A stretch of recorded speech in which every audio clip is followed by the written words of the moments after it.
So, you killed Morello. That must have felt good, huh? We celebrated. Salieri was thrilled, of course.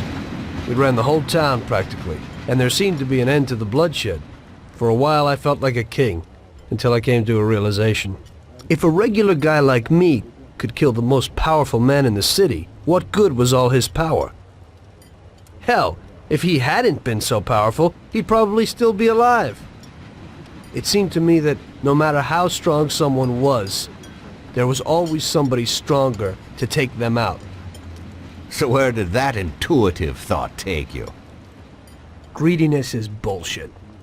When you have no money, you think that a few bucks a month will be enough. Then you realize that it wouldn't be bad to have a nice car. You get a great job in some high-up position, but in actuality, you're thinking about going higher. Before you know it, you want to be the President of the United States, and you want to win the war against the Germans. Luckily, that won't happen.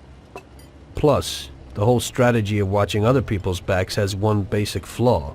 The whole time you have to watch your own back, in case someone else has the same idea.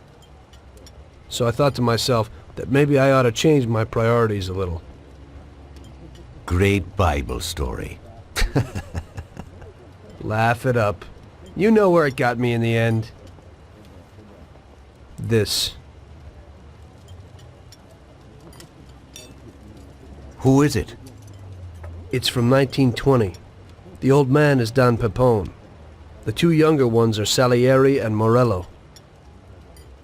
This photo convinced me that this kind of life is poisonous. Morello and Salieri were friends, and they were both commanders of Pepone's regime. But in the 1920s, they got Don Pepone killed because of some deal.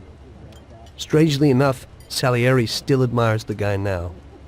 Afterward, they divided up the city, and each ruled their own part of it. But they started to compete with each other. I ended up being Salieri's instrument of death to kill his best friend, to save him from looking Morello in the eye. It occurred to me that my friends and the people I loved were the same. Someday I'd turn to Paulie and be looking straight down the barrel of a gun. I couldn't be sure of anybody, above or below me. But you were risking your life every day. Being a sharpshooter for the Mafia ain't no bed of roses the way you tell it. It's different when you're living it. When you're full of energy and you're fighting for your life with someone who's like your brother.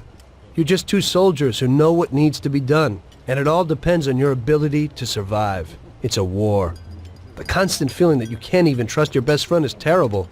You are alone, and death can come from anywhere. I'd lie awake at night wondering if the joke my best friend told me was really just a joke, or if I should get prepared for my own execution. A person needs someone he can trust.